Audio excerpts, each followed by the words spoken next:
Hello my dear students, आप सभी का स्वागत है भारतीय कॉन्सेप्ट में। तो सबसे पहले तो एसएससी सीजीएल का रिज़ल्ट आ चुका है। जिन लोगों का हो चुका है उन लोगों को बहुत बहुत बधाई और आगे मेहनत के साथ तैयारी करिए। और जिन लोगों का नहीं हुआ है वो लोग परेशान बिल्कुल मत होइए। आगे अपॉर्चुनिटी बहुत ज़्यादा हैं, वैकेंसी खूब आ रही हैं। जो भी कमी रह गई हो उसको सुधार करिए, उसको देखिए कहाँ कमी रह गई है और कहाँ आपको किस सेक्शन में वीक हो और उस सेक्शन को इम्प्रूव करिए, उसमें जम के मेहनत करिए। क्योंकि आज के समय में बच्चों मेहनत तो करनी पड़ेगी, बिना मेहनत के आप सफलता की उम्मीद नहीं कर सकते हैं। क्योंकि आप एक ऐसे समय में जी रहे हैं कि कट थ्रोट कंपटीशन है। आज के 4 साल पहले 5 साल पहले इतना कंपटीशन नहीं था जितना आज प्रेजेंट टाइम पे है, और ये डे बाय डे बढ़ता ही जाएगा। तो आपको समय के हिसाब से अपने आप को तैयार करना होगा। तो नहीं हुआ तब भी परेशान होने की ज़रूरत नहीं है, आपको अपनी कमियों को सुधारने का मौका है और बहुत कम समय में आप अपनी कमियों को सुधार के नेक्स्ट एग्ज़ाम बहुत जल्दी आपके सामने होगा। सीपीओ है, सीएचएसएल है, स्टोनो है, सीजीएल भी जल्द ही उसका नोटिफिकेशन आएगा।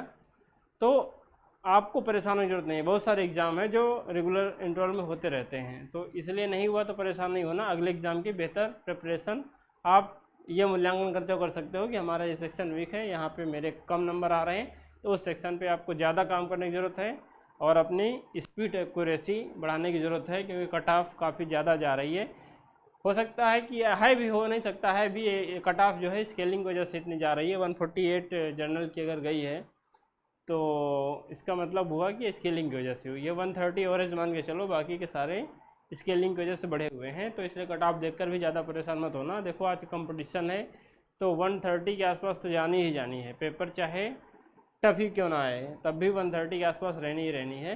क्योंकि बच्चे तैयारी करते हैं, मेहनत करते हैं सब, और एसएससी का पैटर्न बंधा बधाया पैटर्न रहता है। तो अब एसएससी में ज़्यादा स्कोप नहीं होता है, जैसा उसका पेपर का पैटर्न रहता है ज़्यादा स्कोप नहीं रहता है कि जो है कट ऑफ कम जाए। क्योंकि या तो पैटर्न चेंज करें, हो सब मैक्सिमम रिपीटेड क्वेश्चन रहते हैं। इंग्लिश है, जीएस है, और मैथ रीजनिंग में ऐसा सेक्शन है बच्चे अच्छा स्कोर कर ही देते हैं। मैथ भी जिनकी अच्छी है वो भी अच्छा स्कोर करते ही हैं। तो इसलिए कट ऑफ तो जानी ही जानी है। आपको 130 से 140 एवरेज तो लेके चलना ही चलना है मिनिमम क्वालिफिकेशन के लिए। फिर आगे स्कोर अगर बढ़ाना है तो फिर उसके लिए बच्चों मेहनत करने के लिए तैयार रहो। और फिर अगेन जिनका हुआ है उनको बहुत बहुत बधाई, आगे के लिए मेहनत करिए। मेंस की डेट भी आ चुकी है, टायर 30 की भी डेट आ चुकी है, और अपने सपनों को उड़ान दीजिए। और जिनका नहीं हुआ है वो लोग फिर से नए जोश के साथ, नए उमंग, जितना भी दुख अफसोस हो 24 घंटे के बाद सब खत्म हो जाना चाहिए और फिर नई ताकत के साथ उठो। और तब तक मत रुको जब तक कि आपको आपका लक्ष्य हासिल ना हो जाए। तो आज का बच्चों सेशन है 1 वर्ड सब्स्टिट्यूशन का प्रैक्टिस सेशन है। ये देखते हुए कि सीजीएल मेंस भी आ ही गया है, अनाउंसमेंट डेट होगी, सीएचएसएल भी होने वाला, सीपीओ भी होने वाला है। तो यहाँ पे हम कुछ इंपॉर्टेंट क्वेश्चन डिस्कस करने जा रहे हैं, उनको आप लोग देखिए। देखिए जैसे पहला क्वेश्चन है, ठीक है। पहला क्या है, पहला है one who sells article at public sales. One who sells article at public sales, इसका मतलब हुआ कि जो व्यक्ति अपना जो सामान बेचता हो पब्लिक सेल में, जैसे बोली लगाने वाला बिड्स के लिए खोलता हो, तो उस आदमी को कहते क्या है? तो ऑक्शनियर कहते हैं। सिंपल है, ऑक्शन करता है, नीलामी करता है जिसको बोलते हो ना। जैसे बहुत सारी चीज़ें होती हैं ना पब्लिक प्लेस में रख दी जाती हैं, सब लोग बोली लगाते हैं कि कोई लगाता 5000, कोई लगा दिया 4000, कोई लगा दिया 3000। जिसका सबसे ज़्यादा बिड होता है उसी को सामान मिल जाती है। तो जो बोली लगाता है उसको क्या बोलते हैं? ऑक्शनियर। ऑक्शनियर, ठीक है। ऑक्शन मतलब बोली लगाना होता है ना, तो उसी से बना ऑक्शनियर। तो सिंपल था क्वेश्चन था ये बट लेकिन एसएससी का ही क्वेश्चन है, आया हुआ क्वेश्चन। एसएससी देखो मेंस में आपका कभी 10 कभी 12, मैक्सिमम टाइम पे 12 क्वेश्चन आते हैं आपके। तो मतलब 12 नंबर का मामला है मेंस के लिए, और 2 नंबर का सीपीओ में, 5 नंबर का सीपीओ में, और 4 नंबर का 2 क्वेश्चन आते हैं सीएचएसएल में। तो इसको थोड़ा सीरियसली पढ़ना, ठीक है। और अच्छा लगे तो क्या करना हो आपको बताइए। An act of misappropriation of money, इसका मतलब हुआ कि मिसअप्रोप्रिएशन मतलब उसका गलत दुरुपयोग करना। जैसे कि धन आपको किसी एक तरह से घोटाला हो गया, मतलब धन किसी दूसरे उपयोग के लिए आया था, आपने किसी दूसरे उपयोग में लगा दिया, तो उसको बोलते हैं एम्बेजलमेंट। क्या बोलते हैं? एम्बेजलमेंट। मतलब कि धन का एक तरह से गमन करना, घोटाला करना, ठीक है। मिसअप्रोप्रिएशन यानी अप्रोप्रिएट जगह पे नहीं लगी, यानी जहाँ उपयुक्त जगह पे मनी को लगना चाहिए वहाँ ना लग के लोगों ने अपने निहित स्वार्थों के लिए, होता है ना, जैसे गवर्नमेंट फंड जारी करती है, 100 करोड़ जारी करती है, तो पता लगता है कि 90 करोड़ रुपया मिसअप्रोप्रिएशन हो गया, मतलब गलत जगह चला गया, जो अधिकारी थे वो सब मिलजुल के खा लिए और बाकी जो बचा वहीं काम पे लगा। तो जो ये मिसअप्रोप्रिएशन हुआ उसको क्या बोलते हैं? एम्बेजलमेंट बोलते हैं। क्या बोलते हैं? एम्बेजलमेंट बोलते हैं, ठीक है। देखते रहो इसको फटाफट। The first public performance of musical art, देखो ये मतलब फर्स्ट, जैसे आपका कुछ भी घटना घट रही हो, जैसे कि आप मान लीजिए कि एक्टर हो और आपकी मूवी जो है को मतलब उसका प्रीमियर करते हो, फर्स्ट शो जो होता है, फर्स्ट शो होता है उसको प्रीमियर किया जाता है। मूवी प्रीमियर की जाती है ना, सबसे पहली बार जो देखता है उसको बोलते हैं प्रीमियर। जैसे आपका डिब्यूट हो रहा है फर्स्ट टाइम, उसको भी प्रीमियर बोलते हैं। The first public performance of A musical और थिएट्रिकल वर्क और first showing of A film, ठीक है। हर मूवी का प्रीमियर होता है, यानी कि उसका फर्स्ट शो जब किया जाता है तो उसको बोलते हैं मूवी प्रीमियर हो रही है, ठीक है, उसको बोलते हैं प्रीमियर। अच्छा क्वेश्चन है ये भी पूछा गया। अगला देखो, rules governing socially acceptable behaviour, इसका मतलब होता है कि देखो ऐसे बिहेवियर की बात हो रही है जो सोशली क्या हो, एक्सेप्टेबल हो, यानी स्वीकार्य हो, ठीक है।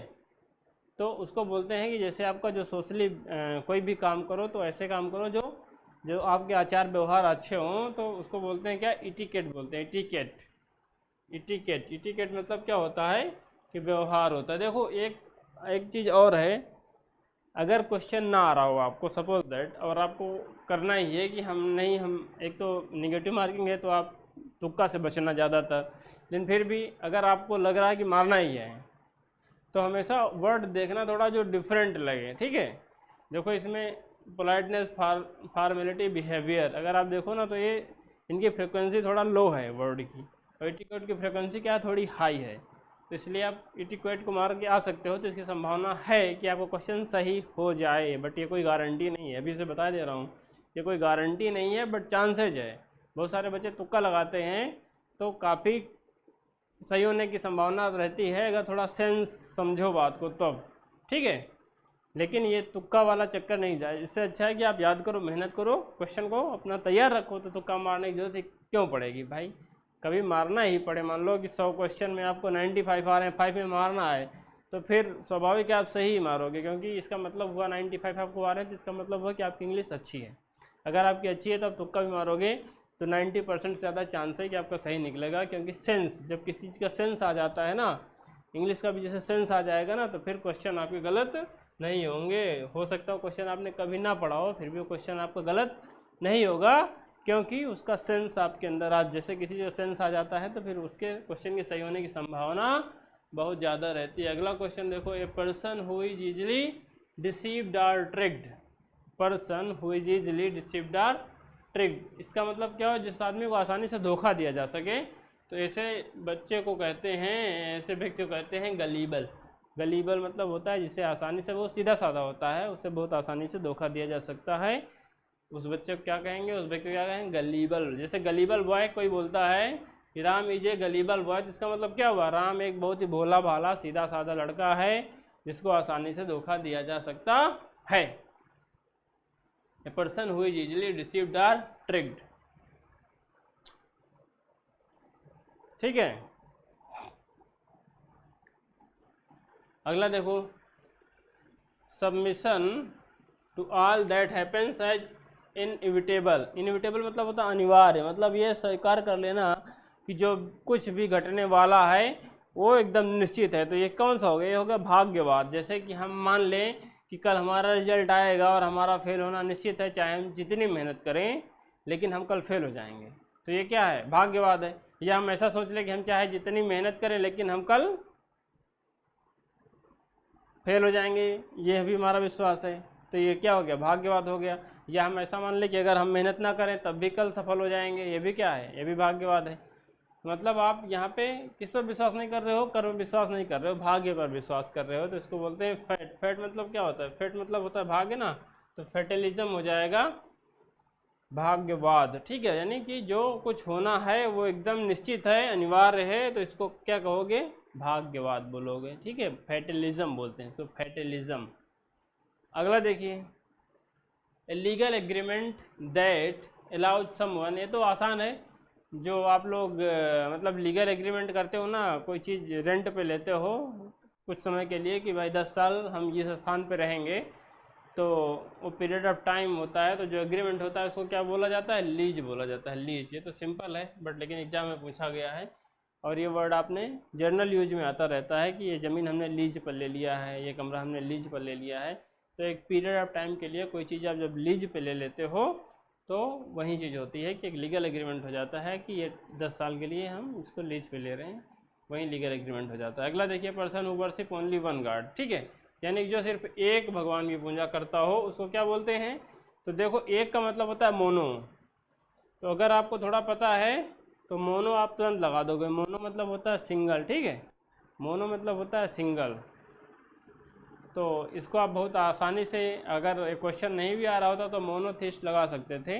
इसका मोनो का मतलब ही होता है सिंगल, और थिस्ट मतलब हो गया आपके भगवान। थिस्ट थिस्ट तो पढ़े हो ना, थिस्ट मतलब क्या होता है, जो भगवान को मानता है, थिस्ट मतलब क्या होता है, जो भगवान को नहीं मानता है, तो मोनोथिस्ट हो जाएगा, ठीक है, क्या हो जाएगा, मोनोथिस्ट। अगला देखो, एनिमल लिविंग इन वाटर, देखो वाटर में इक्वेटिक होता है, इक्वेटिक, इक्वेटिक देखो थोड़ा रूट वर्ड जिसको पता है तो इक्वा, इक्वा मतलब वाटर होता है, ठीक है, इक्वा गार्ड आता है ना, तो पानी ही तो साफ करता है ना आपका। इक्वेटिक, इक्वेटिक मतलब होता है ऐसे जानवर जो वाटर में रहते हैं, जैसे मछली आपका हो गया, और भी जो भी जानवर रहते हैं, जो भी जीव रहते हैं वो एनिमल्स रहते हैं, मगरमच्छ हो गया, सारे कैसे हैं, इक्वेटिक हैं, ठीक है। अगला है someone not fit to be chosen, someone not fit to be chosen मतलब कि जो मतलब चुनाव, कहीं चुनाव होना हो उसके लिए क्या हो, फिट ना हो, यानी क्या हो, वो वहाँ के लिए एलिजिबल ना हो। तो एलिजिबल का उल्टा क्या हो जाएगा, एलिजिबल का उल्टा आप देखो इन एलिजिबल होता है, ठीक है, अनएलिजिबल नहीं होता है, थोड़ा इसमें ध्यान रखना। बहुत सारे वर्ड में निगेटिव बनाने के लिए बच्चे अन ही लगाते, तो ऐसा नहीं है, कहीं अन से बनता है तो कहीं इन से बनता है, ठीक है। जैसे हैप्पी का अनहैप्पी होता है, तो हैप्पी का इन हैप्पी थोड़ी लिख सकते हो, हैप्पी का अनहैप्पी लिखना पड़ेगा। एलिजिबल का होता है इन एलिजिबल, यानी कि वो एलिजिबल नहीं है, यानी कि वो योग्य नहीं है। जैसे कहते हो कि I am in eligible for this post, इसका मतलब हुआ कि मैं इस पोस्ट के योग्य नहीं हूँ, ठीक है। नेक्स्ट देखिए, वन हु डील्स इन फर्स, वन हु डील्स इन फर्स, देखो फर्स का मतलब क्या होता है, रोएदार, मतलब रोएदार चीज़ें जो बेचता हो वो उनको बोला जाता है फरियर, फरियर, फरियर, ठीक है। तो फरियर का मतलब हुआ, इसको हिंदी में वैसे बोलते हैं लोम चर्म व्यापारी, तो इसको या रोएदार चीज़ों को बेचने वाला, तो इसको ऐसे ही, इंग्लिश का बहुत सारे वर्ड ऐसे उनको इंग्लिश में याद कर लो, ज़्यादा अच्छा है, ठीक है। उनका हिंदी थोड़ा डिफ़िकल्ट होता है क्योंकि हिंदी उसका आपने सुन नहीं रखा होता है, तो इससे समझ लो कि फर्श मतलब होता है रोएदार कोई चीज़, तो रोएदार की चीज़ों को जो बेचता है, डील करता है, उसको फरियर बोलते हैं, ठीक है। अगला देखिए, with no particular order or plan, with no particular order or plan मतलब कि जब कोई चीज़ का निश्चित प्लान या आकार ना हो तो उसको क्या बोलते हैं, उसको बोलते हैं हेफाजर्ड, हेफाजर्ड, हफाजर्ड, हफाजर्ड मतलब क्या होता है, मतलब जो क्या हो, जिसका कोई निश्चित आकार ना हो, कोई निश्चित आकार प्लानिंग ना हो, तो बोलते हैं हफाजर्ड, ठीक है।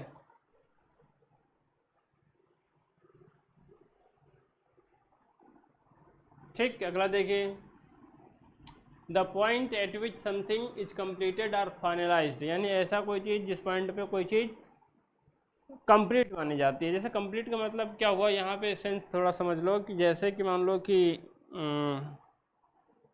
मान लीजिए कि शादी, समझ, शादी जल्दी आप लोग समझ जाओगे, शादी हुई तो शादी फर्स्ट नाइट के बाद कंप्लीट मानी जाती है, तो जो फर्स्ट नाइट का पॉइंट, फर्स्ट नाइट है वो क्या हो जाता है, कंसमेशन हो जाता है, मतलब कि उस पॉइंट पे जब कोई चीज़ स्टार्ट होके अपने फाइनल पॉइंट पे कि हाँ अब ये काम पूरा हो गया, फिनिश हो गया है, तो उसको बोलते हैं कंसमेशन। वही चीज़ है, the point which something is completed और फाइनलाइज्ड होता है, कंसमेशन होता है उसको बोलते हैं, ठीक है।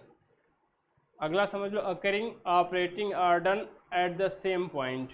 Occurring operating are done at the same point, तो ये इसका मतलब होता है एक समय में जो चीज़ें हो रही हो उसको बोलते हैं सिमल्टेनियस। सिमल्टेनियस क्या बोलते हैं? सिमल्टेनियस। ठीक है बच्चों, सिमल्टेनियस।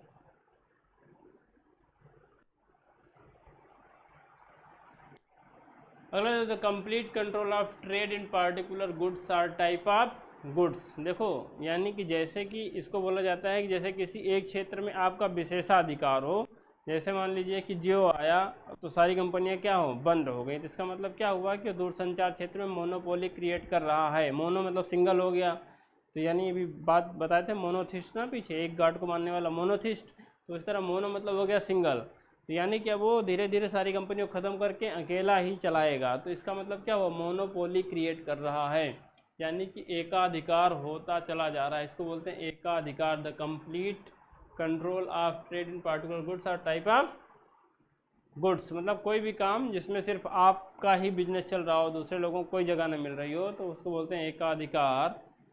अगला देखिए, N authoritative person who divine's the future. N authoritative person who divine's the future, मतलब ऐसा व्यक्ति जो फ्यूचर के विषय में बताता हो, ऐसा माना जाता हो कि उसके अंदर कुछ, उसको बोलते हैं सीर, उसके अंदर कुछ क्या है, सुपर नेचुरल पावर है और फ्यूचर का सही सही देख के बता सकता है, तो उसको हो जाता है सीर। सीर ठीक है, उसको बोलते हैं सीर।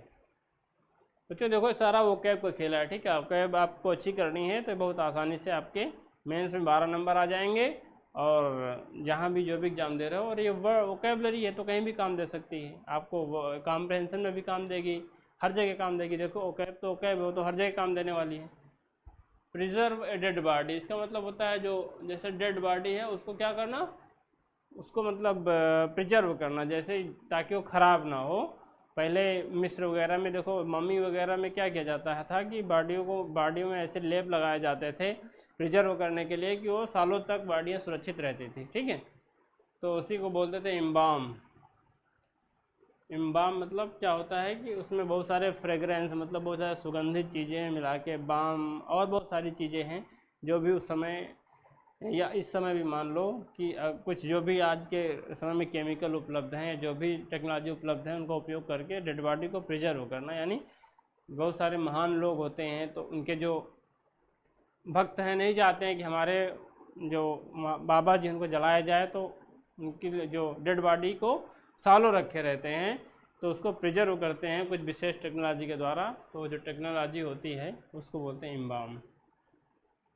अगला एक group of troops stationed in a fortress or town to defend it. ठीक है, इसका मतलब हुआ कि जो ट्रूप्स मतलब आपके सैनिक हो गए जो स्टेशनड किए जाते हैं, मतलब तैनात किए जाते हैं, फोर्ट्रेस मतलब किला, किसी किले की रक्षा के लिए और टाउन की रक्षा के लिए, तो उनको बोलते हैं गैरिसन। ठीक, क्या बोलते हैं, गैरिसन।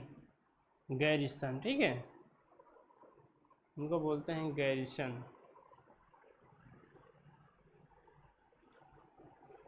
ओके, तो वीडियो को अच्छे से देख लो, समझ लो, इसकी पीडीएफ भी आपको मिल जाएगी, पीडीएफ से आप प्रैक्टिस करना और आप देखना कि एक वीडियो देखने के बाद आप कितने क्वेश्चन हल कर पा रहे हो। ठीक है, अपना टेस्ट जरूर देते रहना, अपना मूल्यांकन करना ही सबसे बड़ा सुधार है।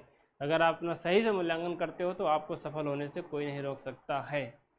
सफलता का सबसे बड़ा आधार क्या है, सही मूल्यांकन। देखो मूल्यांकन भी दो तरीके का होता है, बहुत सारे बच्चे अपना गलत मूल्यांकन करते हैं, पढ़ते नहीं कुछ हैं और कहते हैं कि नहीं सर हमारा हो जाएगा, हमारी बहुत अच्छी तैयारी है, कभी टेस्ट देते नहीं हैं, कभी मूल्यांकन करते नहीं, बस उनको लगा करता है कि हमारी तैयारी अच्छी है। तो ये अच्छी बात नहीं है। आप टेस्ट दीजिए और उसमें जो रिजल्ट निकल के आ रहा है उसके आधार पर मूल्यांकन करिए, ना कि कोई धारणा बनाए हुए हो पहले से। इन सब चीज़ों से अपने आप को बिल्कुल अलग रखिए, किसी भ्रम में मत रहिए, बस इतना ध्यान रखिए। हेल्थ, अगला देखिए, health facility where patient receive treatment. ठीक है, तो ये भी सिंपल है, इन्फर्मरी बोलते हैं जहाँ पेशेंट को हेल्थ फैसिलिटी जहाँ होती है, जहाँ पेशेंट को ट्रीटमेंट मिलता है, इल पेशेंट को, वो उसको बोलते हैं इन्फर्मरी होता है। अगला देखिए क्वेश्चन नंबर 20 देखिए, a long thin line or mark of a different substance or colour from its surrounding. ठीक है, देखो ये कहना चाहता है कि ये लॉन्ग थिन लाइन मार्क, यानी कोई लंबी सीधी लाइन जो बनती चली जाती है उसको क्या बोलते हैं। ठीक है, उसमें बहुत सारे कलर भी हो सकते हैं या नहीं भी हो सकते हैं, डिपेंड करता है कि लॉन्ग थिन लाइन सिर्फ बोल दिया डिफरेंट सब्सटेंस, और कलर फॉर्म भी बहुत सारे हो सकते हैं, यहाँ तक दूसरा कलर हो, यहाँ तक दूसरा, लेकिन लाइन कैसे होगी, पतली होगी और लंबी होगी, ठीक है। तो उसको बोलते हैं स्ट्रीक। क्या बोलते हैं उस लाइन को? स्ट्रीक बोलते हैं, स्ट्रीक।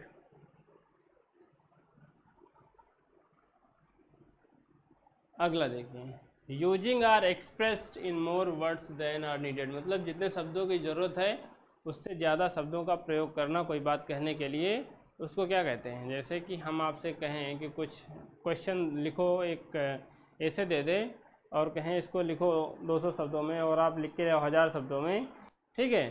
तो यानी कि ऐसे शब्दों का आपने इस्तेमाल किया जो वहाँ पे ज़रूरत भी नहीं थी, तो क्या हो जाता है? वर्बोज हो जाता है। क्या हो जाता है? वर्बोज, ठीक है। More words than are needed, मतलब जितनी ज़रूरत थी उससे ज़्यादा शब्दों का इस्तेमाल करना, मतलब क्या होता है? वर्बोज,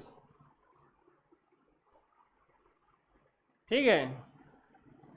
अगला देखो, a woman whose husband is died and who has not married again, वही चीज़ है, जिसका हस्बैंड मर गया, अपने आज विधवा बोलते हैं ना, और उसने अभी तक शादी ना की हो। तो ये तो बहुत ही सिंपल है, बट लेकिन पूछा गया है और हमें उम्मीद है क्वेश्चन आपको ऑलरेडी पहले से ही आ रहा होगा। इसको बोलते हैं विडो। क्या बोलते हैं? विडो।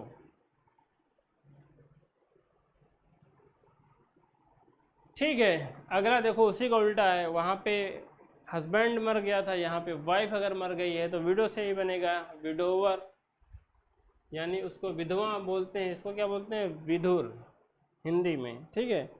इंग्लिश में याद रखो, विडो प्लस विडोवर, यानी जिसकी वाइफ मर गई उसको बोलते हैं विडोवर, और जिसका हस्बैंड मर गया उसको बोलते हैं विडो। अगला देखिए, अगला क्वेश्चन है impossible to understand. Impossible to understand मतलब जिसे समझना क्या हो? कठिन हो। तो अनइंटेली, देखो ऑप्शन के हिसाब से यहाँ पे एक ही ऑप्शन बन रहा है, अनइंटेलिजिबल, ठीक है, इंटेलिजिबल, ठीक है, अनइंटेलिजिबल। देखो अनकॉम्प्रहेंसिबल होता तब भी हो जाता, ठीक है। कॉम्प्रहेंसिबल मतलब जिसे आसानी से समझा जा सके, तो अन लग जाता तो हो जाता है, वो बन जाता फिर, लेकिन वहाँ पे ऑप्शन नहीं है, तो ये इसका मीनिंग भी वही होता है, डिफ़िकल्ट टू अंडरस्टैंड, अनइंटेलिजिबल, ठीक है, अनइंटेलिजिबल।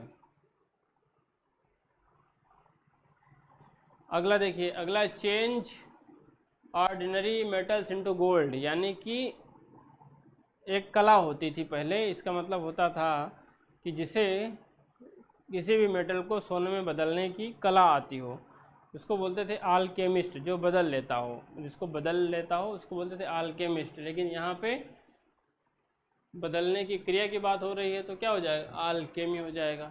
आल्केमिस्ट एक बुक भी है, पॉल कोहलो की है, बहुत अच्छी किताब है, और कभी टाइम मिले तो आप लोग पढ़ भी सकते हो। मोटिवेशनल बुक है, इससे आप काफ़ी कुछ सीखने का मिलेगा, आपकी इंग्लिश भी स्ट्रांग होगी। पतली सी बुक है, कभी भी टाइम मिले तो आप टाइम निकाल के पढ़ सकते हो, ठीक है। वो नोवेल पढ़ने में कोई हर्ज नहीं है, अगर टाइम मिले तो। ऐसा नहीं कि आपको स्पेशल नोवेल ही पढ़ना है, बट लेकिन अगर टाइम कभी मिलता है तो आप इंग्लिश का नोवेल पढ़ सकते हो। इससे आपकी इंग्लिश में स्ट्रांग होने में थोड़ी बहुत मदद ज़रूर मिलती है, हेल्पफुल होता है आपको, आपकी वोकैब स्ट्रांग होती है, आपको वर्ड्स बहुत सारे पता चलते हैं, और आप देखो कि कैसे सिंपल शब्दों में राइटर्स अपनी भावनाओं को व्यक्त कर देता है, आपको सब लगभग समझ में भी आ जाता है।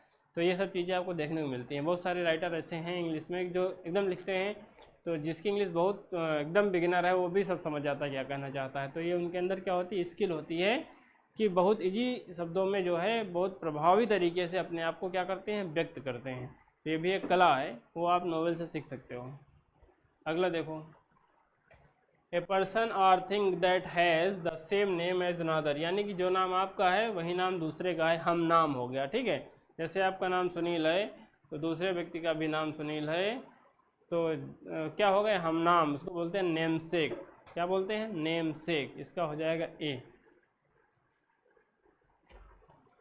अगला देखिए, a place in a large institution for the care of those who are ill, यही क्वेश्चन पीछे आ चुका है, ये क्वेश्चन पीछे आ चुका है, रिपीटेड क्वेश्चन है। इन्फर्मरी सिर्फ क्या हुआ, क्या चेंज हो गया है? सिर्फ लैंग्वेज चेंज हो गई है। वहीं जहाँ पर बीमार लोगों को क्या मिलता है? पेशेंट को इलाज मिलता है, वही चीज़ है, ठीक है।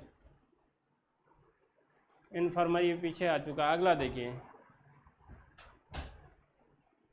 Mass of snow ice and rocks falling rapidly down A mountain side होता है। देखो बहुत क्या होता है कि जैसे कि कभी कभी आप सुनते होंगे कि पहाड़ी के पास से क्या हुआ, एक स्लाइड खिसक गई, बर्फ़ की बहुत बड़ी एक शिलाखंड खिसक गया जिसमें के नीचे लोग दब गए, ठीक है, इसको बोलते हैं अवलांचे, ठीक है, वही चीज़ है। इसको हिमस्खलन भी बोल सकते हो, हिमस्खलन, ठीक है, हिमस्खलन। अगर आइस की बात आ रही, स्नो की बात आ रही, ठीक है, पहाड़ी भी गिर जाती है तभी उसको अवलांचे बोलते हैं। अरे देखिए, person whose trade is cutting up and selling meat in shop, ठीक है, इसको बुचर बोलते हैं, बुचर बोलते हैं। इसको क्या बोलते हैं? Butcher. A person whose trade is cutting up and selling meat in shop, उसको बोलते हैं बुचर। अगला है लिंक्ड टुगेदर, यानी एक दूसरे से जुड़ा हुआ, इसको क्या बोलते हैं? कनकैटनेट, कनकैटनेट, ठीक है, क्या कहते हैं? कनकैटनेट, linked together.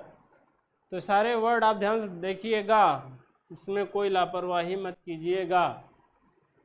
Exclusive right to publish a book, देखो किसी बुक को आपके पास एक्सक्लूसिव राइट है पब्लिश करने के, तो इसका मतलब आपके पास उस बुक का क्या है? कॉपी राइट है, ठीक है। कॉपी राइट वर्ड आपने बहुत सुना होगा, कहते हैं ना इस बुक में हमारा कॉपी राइट है, मतलब हमारे एक्सक्लूसिव राइट हैं, यानी कि इस बुक को हमारे अलावा कोई दूसरा पब्लिश नहीं कर सकता। अगला देखिए, gradual increase in force volume loudness, ठीक है, यानी कि धीरे धीरे आवाज़ का बढ़ना क्या कहलाता है? क्रिसेंडो कहलाता है, क्रिसेंडो कहलाता है। क्या कहलाता है? क्रिसेंडो कहलाता है, डी,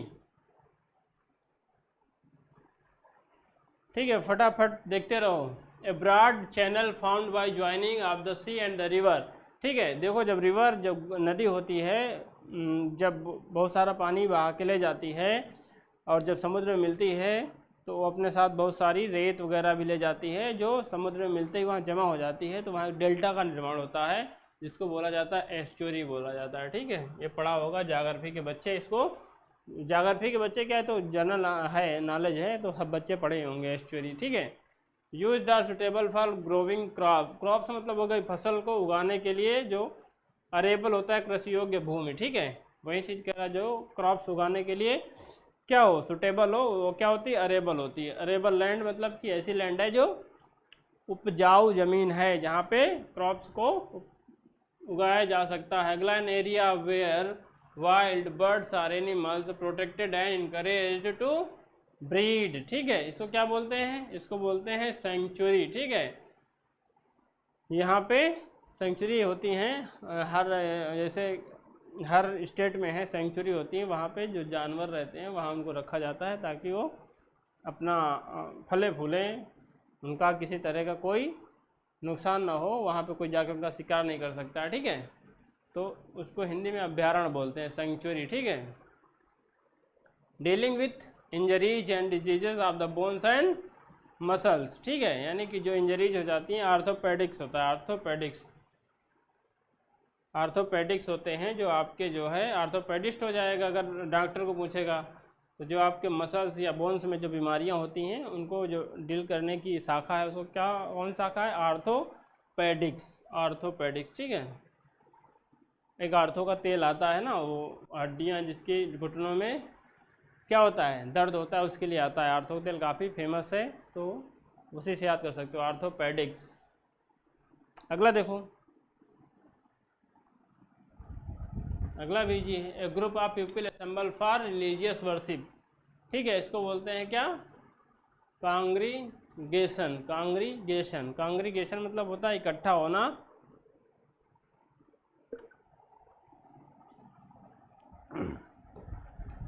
कांग्रीगेशन मतलब होता है इकट्ठा होना, कांग्रीगेशन, असेंबल होना, ठीक है। Person who destroy property by fire, देखो फायर की जहाँ बात आ जाएगी वहाँ आर्सो जरूर, आर्सो मतलब होता है फायर, तो आर्सोनिस्ट हो गया, यानी कि जिसने प्रॉपर्टी को आग लगा के ख़त्म कर दिया हो, होता है आर्सोनिस्ट। क्या होता है बच्चों? वो आर्सोनिस्ट होता है, आर्सोनिस्ट होता है। अगला देखो, अगला है कन्फर्ड एज एन ऑनर, यानी कि सम्मान के रूप में अगर आपको कुछ दिया गया हो तो वो क्या होता है? एक तरह से उपाधि होती है, जो आपको जैसे कि डॉक्टरेट की उपाधि दी गई, जैसे महेंद्र सिंह धोनी को दिया गया कर्नल का उपाधि दे दी गई, तो कन्फर्ड एज ऑनर है, ठीक है, इसको क्या बोलते हैं, ऑनररी बोलते हैं, ठीक है, ऑनर से निकल के आया है ऑनररी।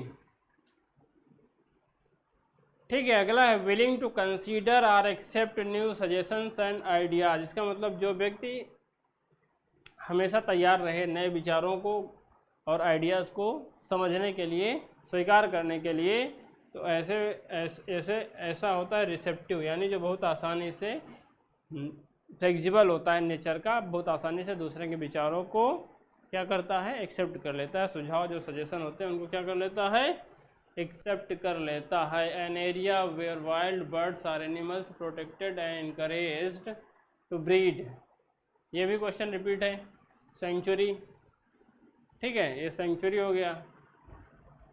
अगला one who walks in sleep, one who walks in sleep, one who walks in sleep, इसका मतलब क्या हुआ, ये होता है सोमनाम्बुलिस्ट, ठीक है। देखो एक वॉक करने वाला होता है जो नींद में चलता हो, और एक होता है नींद में बात करने वाला, उसको बोलते हैं सोमनम्बुलिस्ट होता है, ठीक है। ये सोमनाम्बुलिस्ट है, सोमनम्बुलिस्ट होता है। LOQ आता है, LOQ मतलब टॉकिंग से संबंधित होता है ना। देखो अगर रूट वर्ड आपके अच्छे हैं तो काफ़ी कुछ आपका काम ऐसे हो जाएगा। LOQ आ गया तो क्या होगा, बात से संबंधित होगा, इसी से बना है लिक्वेस्ट, लिक्वेशियस, ठीक है, इलोक्वेंट, इसी से सारे वर्ड बने हैं। LOQ जहाँ मिल गया तहाँ समझ लेना बात से संबंधित कुछ है, टॉक संबंधित कुछ है, ठीक है। अगला देखिए, an instrument for measuring the force of the wind, इसका मतलब होता है हवा की जो स्पीड को क्या करते हैं, नापते हैं, उसको क्या बोलते हैं, एनीमोमीटर बोलते हैं। ये आपके GS का भी क्वेश्चन है, GS में भी पूछा गया कई बार कि हवा की गति को किस यंत्र से नापते हैं, तो किससे नापते हैं, एनीमोमीटर से नापते हैं। A speech made without preparation, a speech made without preparation, यानी ऐसी स्पीच जो बिना किसी प्रिपरेशन के तैयार की गई हो, यानी अचानक तैयार की गई हो, उसको क्या बोलते हैं, एक्सटम्पोर, क्या बोलते हैं उसको, एक्सटम्पोर, ठीक है, इसको क्या बोलते हैं, एक्सटम्पोर।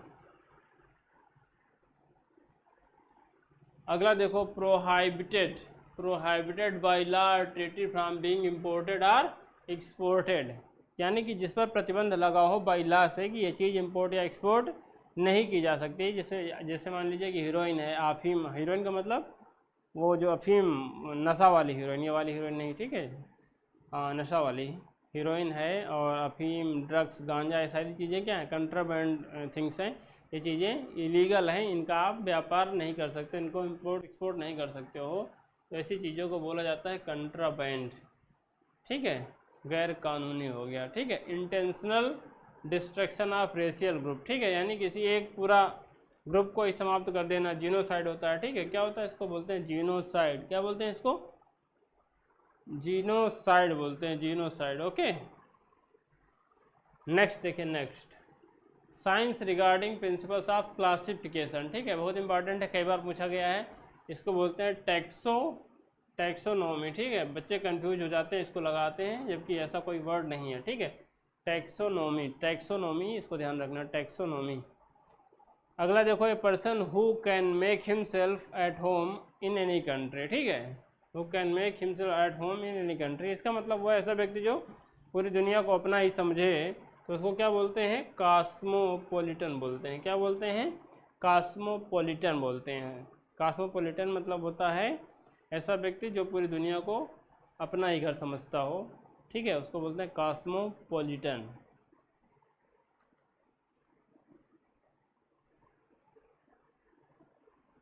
ठीक, अगला देखो, science of heredity, science of heredity, इसको बोलते हैं जेनेटिक्स, मतलब अनुवांशिकता संबंधित होता है ना, तो जीन से ही बात आती है ना, कहते हैं कि हमारी जीन में प्रॉब्लम है या हमारे ये बीमारी जेनेटिक है, इसका मतलब क्या हुआ कि वो हेरिडिटी है, अनुवांशिकता है, हेरिडिटी, अनुवांशिकता, जेनेटिक्स, दोनों वर्ड सिमिलर ही हैं, तो इसलिए अगर हेरिडिटिक मीनिंग आपको पता है तो आप जेनेटिक्स बहुत आसानी से लगा के चले आओगे और आपके 2 नंबर क्लियर हो जाएंगे। अगला है arrangement in order of occurrence, ठीक है, यानी किसी चीज़ को उसके क्रम के अनुसार लगाना, जिस क्रम से वो घटना घटी हो यानी काल क्रमानुसार। हिंदी में अगर लिखना चाहो तो लिख सकते हो काल क्रमानुसार, यानी कि हो जाएगा क्रोनोलॉजिकल। ये क्या हो जाएगा? क्रोनोलॉजिकल। ठीक है, ये हो जाएगा chronological. Occurring at night, occurring at night यानी जो रात्रि में घट रहा है उसको क्या बोलते हैं? नोक्टर्नल। नोक्टर्नल कहते हैं। क्या कहते हैं? नोक्टर्नल कहते हैं। अकरिंग एट नाइट मतलब नोक्टर्नल। ठीक है,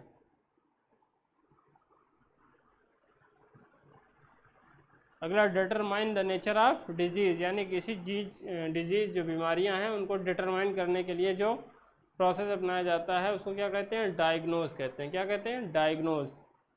ठीक है, डायग्नोस्टिक सेंटर होते हैं ना, खुले होते हैं। अब ध्यान देना, हर शहर में होते हैं, वहाँ पे आप जाते हो, आपका ब्लड टेस्ट होता है, तो आपको फिर पता चल जाता है कि आपको बीमारी चल रही है, डेंगू चल रहा है या H1N1 है या कोविड-19 है। ये वहाँ पर डायग्नोस्टिक सेंटर में जब जाओगे टेस्ट होगा तो आपका पता चल जाएगा कि आपको कौन सी बीमारी है। अगला देखो, एक guide post pointing out the way for a place. A guide post pointing out the way for a place. ठीक है, इसको बोलते हैं फिंगर पोस्ट। ठीक है, जहाँ पे निशान बने होते हैं ना, आपको बताते हैं रास्ते की जो है कि आपको इस प्लेस में जाना है तो कैसे जाना है। पॉइंटिंग बने होते, पॉइंट बने होते हैं वे के दिखाने के, उसको बोलते हैं फिंगर पोस्ट। अगला देखो, believe that God is everything and everything is God. ठीक है, यानी कि बिलीव करना कि जो है कि सब कुछ भगवान है, मतलब everything is God. God is, भगवान ही सब कुछ है और सब कुछ ही भगवान है, तो इसको बोलते हैं पैंथिज्म। पैंथिज्म, देखो पैन का मतलब होता है एवरी। ठीक है, यानी सब जगह। पैन इंडिया नेटवर्क, इसका मतलब क्या हुआ कि इसका नेटवर्क, इस कंपनी का नेटवर्क पैन इंडिया है, मतलब इंडिया में सब जगह है। ठीक है, एवरीथिंग, एवरीवेयर। ठीक है, तो एवरीथिंग, एवरी का मतलब होता है पैन। पैन जहाँ भी मिल जाए तहाँ समझ लेना कि पूरे की बात हो रही है। ठीक है, जैसे पैनेशिया इसी से बना है, मतलब सारी बीमारियों का इलाज ना। PAN कहीं भी मिल जाए दैट मीन्स कि आप आल की बात कर रहे हो। तो यहाँ पे भी गॉड इज एवरीथिंग, एवरीथिंग की बात आ गई ना, तो यहाँ पे भी क्या हो जाएगा? पैंथिज्म हो जाएगा। ये तो नास्तिक होता है, ये संदेहवादी होता है, ये जीववाद होता है। ठीक है, ये सारे वर्ड हैं, इनकी मीनिंग अगर आपको पता है तो आप बहुत आसानी से इनके आंसर तक पहुँच सकते हैं। अगला देखिए, picture of a person or a thing drawn in such highly exaggerated manner as to cause laughter. ठीक है, इसका मतलब होता है एक तरह से हास्य कृति या चित्र बनाया जाता है जिसको लोग देख के क्या हंसें। ठीक है, वही चीज़ है, इसको बोलते हैं, क्या बोलते हैं? इसको बोलते हैं कैरिक्लेचर। कैरिक्लेचर यानी ऐसी छवि, ऐसा चित्र बनाया गया, कार्टून, कार्टून टाइप में, जिसको देख के लोगों को हंसी आए। ठीक है, कार्टून, मीम भी कह सकते हो, तो कैरिक्लेचर हो जाएगा, कैरिक्लेचर। ठीक है, अगला, the state of being miserable bereft of all possessions, मतलब जिसके पास कुछ ना हो, सब कुछ चला गया हो, है ना, सब चीज़ से वंचित हो गया हो। बेरेफ्ट मतलब क्या होता है? वंचित हो जाना, तो इसका मीनिंग हो जाएगा डेस्टिट्यूट। डेस्टिट्यूट मतलब होता है बहुत ज़्यादा असहाय, गरीब, जिसके पास अब कुछ ना बचा हो। ठीक है,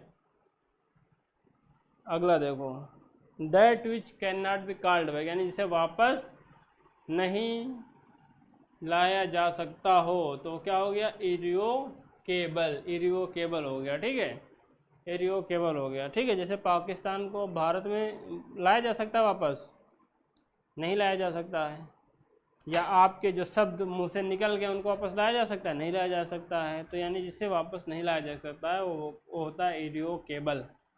अगला देखिए, an abandoned child of unknown parents who is found by somebody, यानी कि जैसे कोई बच्चा है, कहीं पे किसी को मिला, उसके पेरेंट्स का तो पता नहीं है, तो बच्चा क्या कहलाएगा? फाउंडलिंग कहलाएगा। An abandoned child of unknown parents who is found by somebody, वो बच्चा जो होता है उसको कहते हैं फाउंडलिंग। क्या कहते हैं? फाउंडलिंग। ठीक है, फाउंडलिंग हो जाएगा, फाउंडलिंग। अच्छा क्वेश्चन है।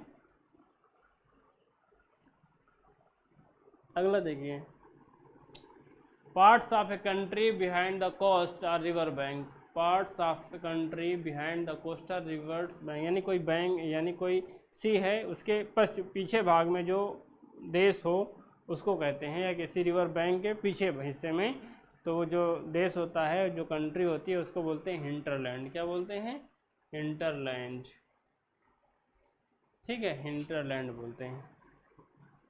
अगला देखिए, written statement about someone's character usually provided by an employer. ठीक है, टेस्टिमोनियल होता है, आपको टेस्टिमोनियल मिलता है या देना पड़ता है जब आप कहीं भी शपथ पत्र एक तरह से मान लीजिए। ठीक है, आपको अपना उसमें सब कुछ टेस्टिमोनियल आपको बताना पड़ता है, या आपके विषय में हो सकता है कोई एम्प्लॉयर दे कि जो है ये हमारे यहाँ इतने दिन काम किए हैं और इनका चरित्र बहुत ही अच्छा रहा है और बहुत ही सिंसियर और कमिटेड एम्प्लॉय रहे हैं हमारे।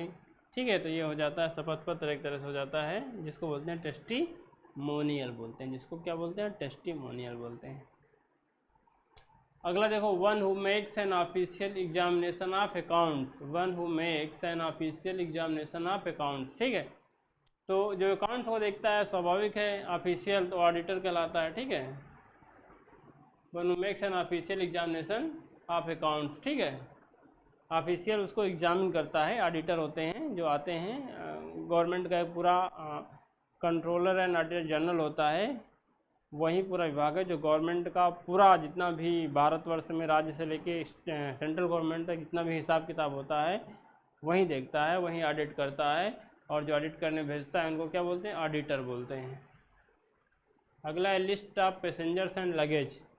ठीक है, तो ये वे बिल होता है, इसको ध्यान देना, ये आपको मिलेगा जब आप रेलवे स्टेशन में यात्रा करेंगे तब। A list of passengers and luggage. ठीक है, इसको क्या बोलते हैं? Waybill. Way bill.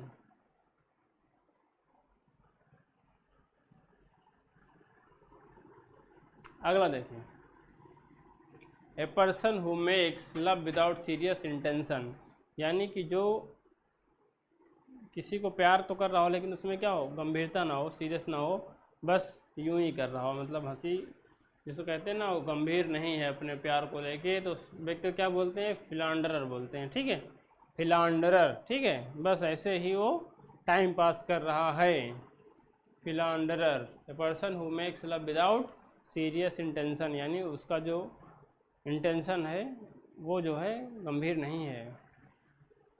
Avoiding wastage. Avoiding wastage मतलब क्या हुआ कि यानी ऐसा व्यक्ति जो वेस्टेज ना करता हो, ज़्यादा बचाता हो, यानी कि चीज़ों को अजूल फजूल ना खर्चा करता हो, तो ऐसे किसी भी व्यक्ति को जो ऐसा करता है उसको बोला जाता है इकोनॉमिकल।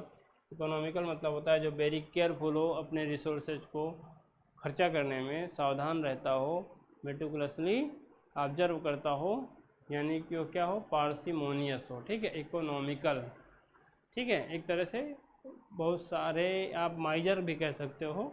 ठीक है, थोड़ा माइजर का नेगेटिव सेंस आता है बट इकोनॉमिकल का नेगेटिव सेंस नहीं आता है।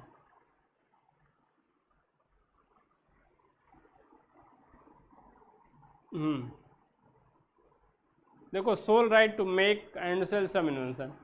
Soul right to make and sell some invention, इसका मतलब क्या हुआ? इसका मतलब हुआ कि सोल राइट मतलब कि पूरे अधिकार आपके पास हो किसी चीज़ को बेचने के। आपने जो इन्वेंशन किया है तो वो क्या होता है? पेटेंट होता है। पेटेंट आप कराते हो तो इसका मतलब वो चीज़ कोई दूसरा नहीं बेच सकता है। जैसे कि आपने पेटेंट करा लिया कि जैसे कोविड-19, सपोज दैट मान लो कोविड-19 दवा की वैक्सीन बन रही है, भारतीय कंपनी इसको खोज ले और उसका पेटेंट करा ले 10 साल के लिए, तो अगले 10 साल तक उस फार्मूले पर उस सेम फार्मूले पर कोई दूसरी कंपनी मतलब अपनी दवा बना के नहीं बेच सकती। उसको बेचना होगा तो कोई दूसरा फार्मूला ईजाद करेगी, बट उस फार्मूले पर नहीं बेच सकती, तो वो जाता है पेटेंट करा लेती है। ठीक है, यानी उसकी खोज है तो दूसरा कैसे बेच सकता है? भाई इंटेलेक्चुअल प्रॉपर्टी किसकी है? जिसने उसको खोजा है, तो पेटेंट तो किसका होगा? उसी का होगा जो जिसने उसको खोजा है। तो वही कह रहा है उसके पास सोल राइट है उसको सेल करने का, कोई दूसरा व्यक्ति उसे सेल नहीं कर सकता है। दैट मीन्स कि उसका उसमें क्या है? पेटेंट है। क्या है? पेटेंट है। अगला है the scientific study of living organism. The scientific study of living organism. ठीक है, इसको क्या बोलते हैं? बायोलॉजी। ये तो सिंपल है, तो आपने पढ़ा ही होगा। बायोलॉजी में इसी सब चीज़ों का अध्ययन। बायो मतलब हो गया लाइफ, लाइफ का मतलब हो गया लिविंग थिंग से मतलब हो गया, और बायोलॉजी हो गया उसका अध्ययन करना। ठीक है, अगला देखो, one who lives for more than 100 year. देखो सेंचुरी है, सेंचुरी वर्ड तो जानते ही हो, तो सेंचुरी से ही कोई वर्ड निकल के आएगा। 100 ईयर का मतलब हुआ, सेंचुरी मतलब होता है ना 100 ईयर, तो सेंटेनेरियन, सेंटेनेरियन, सेंटेनेरियन, इसका आंसर क्या हो जाएगा? सेंटेनेरियन, मतलब इसका आंसर हो जाएगा D, one who lives for more than 100 years, उसको बोलते हैं सेंटेनेरियन। बहुत सारे लोग 100 साल से ज़्यादा जीते हैं। ठीक है, हाँ। One who is indifferent to pleasure or pain, यानी ऐसा व्यक्ति, इनडिफरेंट मतलब जिसको कोई फर्क ना पड़ता हो किसी चीज़ से, प्लीजर मतलब उसे सुख है, या पेन मतलब उसे दर्द है, यानी वो हमेशा एक जैसा रहता हो, चाहे उसके जीवन में सुख आए चाहे दुख आए, है ना। ऐसे व्यक्ति को, आत्मसंयमी व्यक्ति को स्टोइक कहते हैं, स्टोइक। ठीक है, यानी कि इस व्यक्ति को कोई फर्क नहीं पड़ेगा कि चाहे उसके जीवन में सुख आए दुख आए, यानी हर समय एक ही भाव रखेगा, चाहे स्थितियाँ जैसी रहें। ऐसे व्यक्ति को कहते हैं स्टोइक, कहते हैं stoic.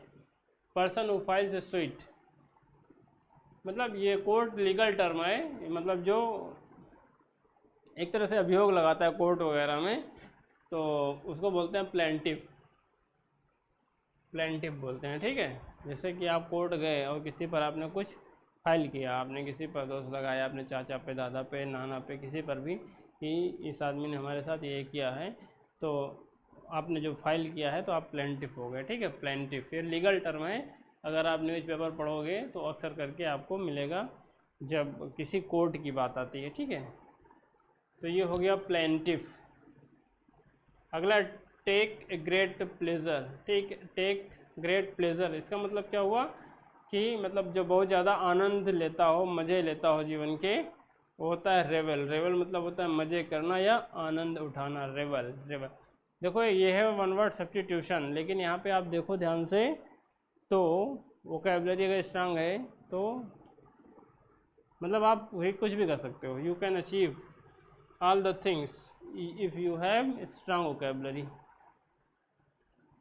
The practice of having many wives, यानी कि एक ऐसा मतलब क्या, जिसको एक ऐसी प्रथा जहाँ पे एक व्यक्ति कई सारी वाइफ रखता हो। जैसे पहला एक राजा रहता था, उसकी कई रानियाँ रहती थी ना, तो वो कैसी प्रैक्टिस हो गई, यानी एक पति है और क्या है, मतलब कई सारी क्या हैं, वाइफ कई सारी हैं। ठीक है, the practice of having many wives, यहाँ पे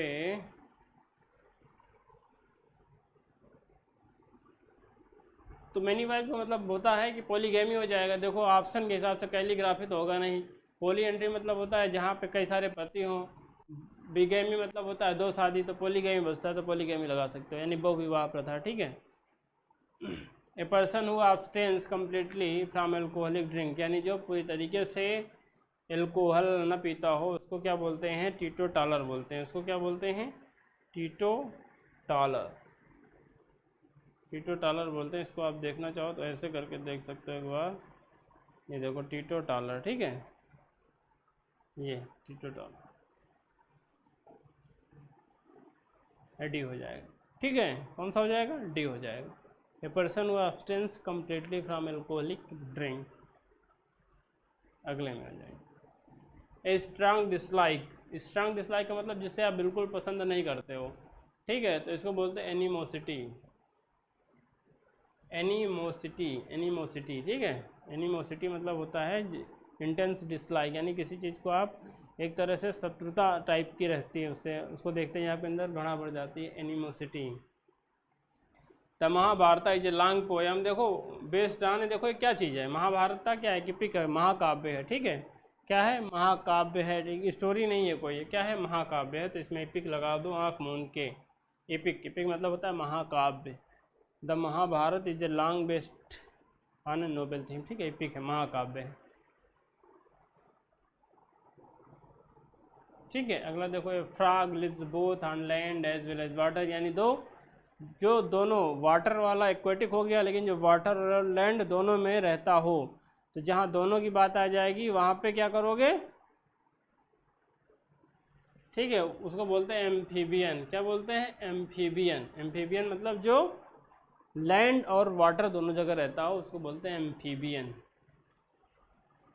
अगला देखो, one who possesses many talent, ने जिसके अंदर बहुत सारे क्या हो, मैनी टैलेंट्स, बहुत सारे क्या हो, टैलेंट हो, तो उसको क्या बोलते हैं, वर्सेटाइल। क्या बोलते हैं, वर्सेटाइल, बहुमुखी, प्रतिभाशाली। ठीक है।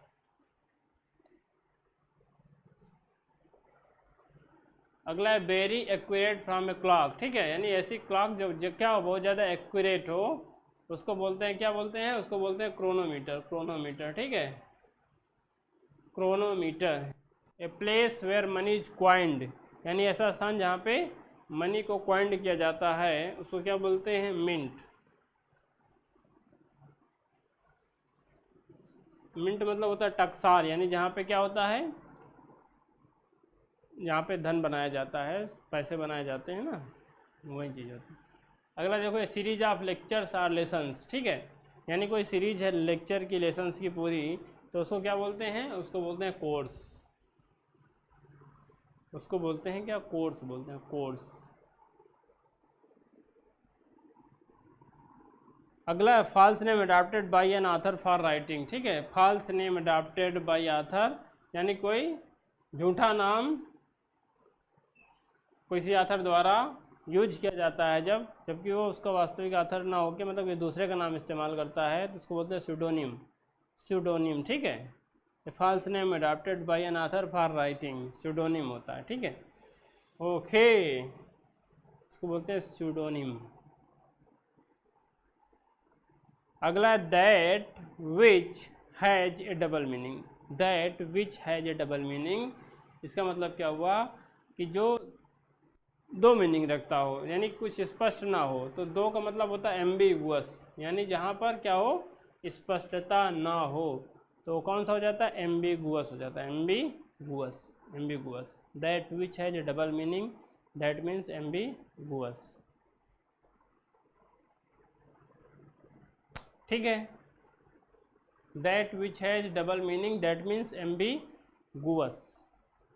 अगला इनकैपेबल ऑफ मेकिंग एरर, यानी जिससे कोई गलतियां ना हो रही हों, यानी जिससे गलतियां ही ना हो, तो उसको क्या बोलते हैं, इनफेलिबल। क्या बोलते हैं, इनफेलिबल। इनफेलिबल यानी इस आदमी से कोई गलतियां नहीं होंगी, यानी कि वो गॉड भी हो सकता है। ठीक है, ईश्वर ही गलतियां नहीं करता, ऐसा माना जा सकता है। बाकी टू अर इज ह्यूमन, यानी गलती करना तो व्यक्ति का, मानव का स्वभाव है, तो वो हो जाएगा इनफलीबल होता है। अगला है governed bye sense of duty. ठीक है, यानी कि आपके अंदर, आप किसी चीज़ को लेकर बहुत अवेयर हो, आप कहो कि हमारी क्या ड्यूटी है, आपको पढ़ाना हमारी क्या ड्यूटी है, और इसको हम अच्छे से निभाएंगे। ऐसी चीज़ों से जब हम गवर्न रहते हैं, प्रेरित रहते हैं, तो उसको बोलते हैं कंसियंसस। कंसियंसस, इसको साइंस नहीं पढ़ते हैं, यहाँ पे साइंस मत पढ़ा, कंसियंसस। कंसियंसस, ठीक है, कंसाइंसस नहीं पढ़ते हैं इसको, कंसियंसस। ठीक है, अच्छा वर्ड है। जब आप ड्यूटी से गवर्न रहते हैं किसी आप सेंस से, तो उसको बोलते हैं कंसियंसस। अगला देखिए, अगला है, देखो, कह रहा है डिपॉजिटरी मतलब ऐसा खजाना जहाँ पे रिकॉर्ड और डॉक्यूमेंट्स रखे जाते हैं, उसको क्या बोलते हैं, state records and document are preserved. ठीक है, उसको क्या बोलते हैं, वो होता है आर्काइव। ठीक है, आर्काइव होता है, depository where state record and documents are preserved. ठीक है,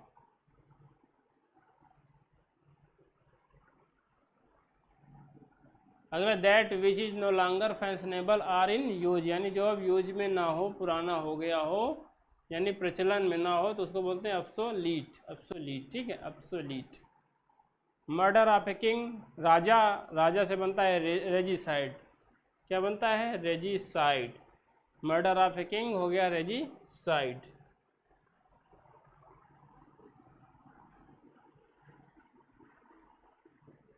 ए place where birds are kept, ये प्लेस जहाँ पे बर्ड्स होती हैं, चिड़ियाघर जिसको बोलते हो आप लोग ना, एवियरी हो जाएगा, aviary, where birds are kept होता है क्या, एवियरी। ठीक है, ये तो मधुमक्खी के लिए होता है, ये मछली के लिए होता है। हाउस तो आप जानते ही हो। अगला है 90 number, expressions no longer in current use, यानी कि जो पुराना हो गया हो, यानी कोई भी ऐसा प्रचलन जो पुराना हो गया उसको बोलते हैं आर्काइक। ठीक है, आर्काइव और आर्काइक। आर्काइव मतलब जहाँ पे क्या आपके रखे जाते हैं रिकॉर्ड, और आर्काइक मतलब हो गया पुराना, यानी जो अब प्रचलन में ना हो, यानी जो प्रचलन में ना हो। ठीक है, ए टॉक बिटवीन टू पर्सन्स, ए टॉक बिटवीन टू पर्सन, यानी दो व्यक्तियों में बात होती है तो उसको बोला जाता है डायलॉग बोला जाता है। क्या बोला जाता है उसको, डायलॉग बोला जाता है। संवाद जो होता है ना उसको बोला जाता है। तो मोनो हो गया, मोनो मतलब सिंगल, तो वैसे ही कट जाएगा। दो ऑप्शन तो वैसे ही काट सकते थे, अब इसमें दो में से एक चुनना था, तो अगर आप मतलब तुक्का भी मार के आते हैं तो डायलॉग ही चुनते हैं। ठीक है, a person who can not be corrected, यानी जिसे सुधारा ना जा सके तो उसको क्या बोलते हैं, इनकोरेजिबल।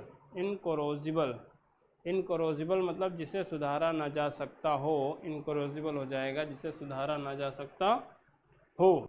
अगला, enter a country as an enemy, यानी किसी दूसरी कंट्री में अतिक्रमण करना। जैसे चाइना हमारे देश में हमारी ज़मीन को हड़प रहा है तो क्या इन्वेडर है, बट लेकिन ऑप्शन में इन्वेडर नहीं, इन्वेड है तो इन्वेड ही हो जाएगा। ठीक है, इन्वेड मतलब कि आक्रमण करने वाला, आक्रमण करना। इन्वेड मतलब तो हो गया आक्रमण करना, इन्वेडर मतलब हो गया आक्रमण करने वाला। ठीक है, बट लेकिन ऑप्शन में शशि ने इन्वेड दिया था तो इन्वेड हो जाएगा। ठीक है, plants of a region, region देखो, एक रीजन के जो प्लांट्स होते हैं उनको क्या बोला जाता है, उनको बोला जाता है फ्लोरा, बोला जाता है फ्लोरा। ठीक है, फौना होता है वो जो वहाँ के जो जानवर एनिमल्स होते हैं वो फौना होते हैं, और फ्लोरा होता है प्लांट, यानी कि जो पेड़ पौधे होते हैं वो प्लांट्स होते हैं। फ्लोरा और फौना होते हैं जो जानवर होते हैं, यानी किसी भी रीजन में फ्लोरा फौना दोनों होते हैं। फ्लोरा मतलब प्लांट, और फौना हो गए वहाँ जो जीव जंतु रहते हैं वो सारे हो गए फौना, और फ्लोरा हो गए आपके।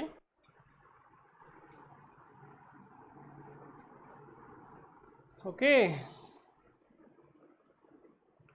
अगला देखो, a person who devotees his her life for welfare, यानी जिसने अपना जीवन दूसरे की सेवा में समर्पित कर दिया हो उसको क्या कहते हैं, आल्ट्रुइस्ट कहते हैं। क्या कहते हैं, आल्ट्रुइस्ट मतलब परोपकारी होता है। ऐसा व्यक्ति क्या होता है, जिसने अपना पूरा जीवन दूसरे की सेवा में समर्पित कर दिया हो, वो होता है आल्ट्रुइस्ट। ठीक है, a person who attends to the disease of the eye, यानी जो बीमारी, आँखों की बीमारी को देखता हो उसको क्या बोलते हैं, ऑकुलिस्ट बोलते हैं। ठीक है, देखो ऑप्टिमिस्टिक तो होगा नहीं, इसका मतलब होता है आशावादी। ऑप्टिशियन होता है जो चश्मे का नंबर वगैरह लगाता है ये, और आप ये होता है बच्चों से संबंधित, बच्चों की डिलीवरी वगैरह जो देखते हैं वो होते हैं। तो इसमें कौन सा बचता है, ऑकुलिस्ट बचता है। ऑकुलिस्ट मतलब इसका एक वर्ड होता है ऑप्थल्मोलॉजिस्ट। ठीक है, वो वर्ड है। ऑकुलिस्ट वर्ड पुराना हो गया है, वैसे तो आर्काइक हो गया। ठीक है, यानी अब एक्सप्रेशन या यूज में नहीं है, उसकी जगह पर क्या है अब ऑप्थल्मोलॉजिस्ट है, बट लेकिन यहाँ पे ऑकुलिस्ट है तो ऑकुलिस्ट ही आपको ऑप्शन में लगाना पड़ेगा। यहाँ पे ऑकुलिस्ट है तो ऑकुलिस्ट लगाना पड़ेगा। ठीक है, अगला है written law of legislative body, तो यानी जो संवैधानिक हो तो इसको बोलते हैं स्टैट्यूट होता है, स्टैट्यूट होता है। ठीक है, written law of legislative body, यानी सब कुछ क्या है, संविधान से द्वारा स्थापित है, स्टैट्यूट है, संवैधानिक है, इसमें कोई कुछ भी नहीं कर सकता है, यानी कि सब कुछ संविधान के अनुसार ही होगा। ए पर्सन हु शो ऑफ, यानी जो बहुत शो ऑफ करता हो, बहुत ज़्यादा दिखाता हो अपनी लर्निंग को, बहुत ज़्यादा अपनी लर्निंग को दिखाता हो, उसको बोलते हैं पेडांट, यानी पंडिताव, एक तरह से दिखावटीपन जिसके अंदर बहुत ज़्यादा हो उसे बोलते हैं pedant. Study of worms and insect, ठीक है, इंटोमोलॉजी होता है। क्या होता है, इंटोमोलॉजी, यानी कीट पतंगों का अध्ययन क्या कहलाता है, इंटोमोलॉजी। ठीक है, मोलॉजी इलाजी पर हम पूरा एक क्लास करेंगे किसी दिन। ठीक है,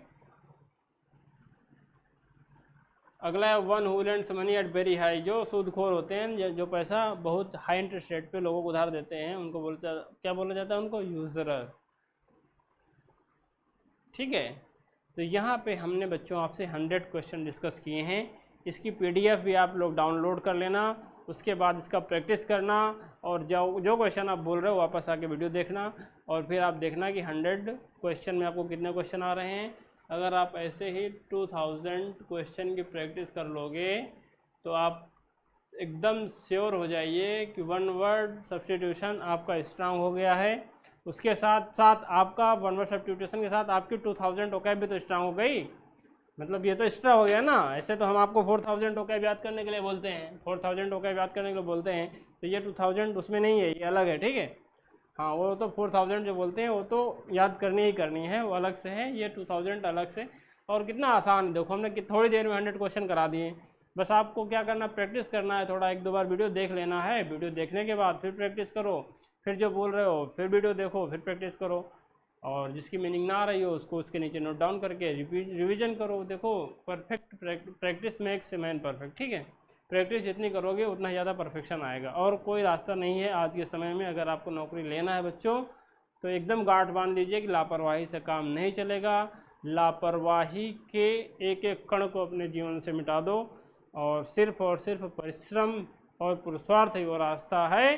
प्रचंड परिश्रम प्रचंड पुरुषार्थ ही करना पड़ेगा अगर आपको सफल होना है तो, और स्मार्ट तरीके से। ऐसा नहीं कि सिर्फ जो है नहीं सर मेहनत तो खूब कर रहे हैं लेकिन रिजल्ट नहीं आ रहा, रिजल्ट आएगा, लेकिन थोड़ा व्यवस्थित तरीके से प्लानिंग के साथ आपको परिश्रम मेहनत करनी पड़ेगी।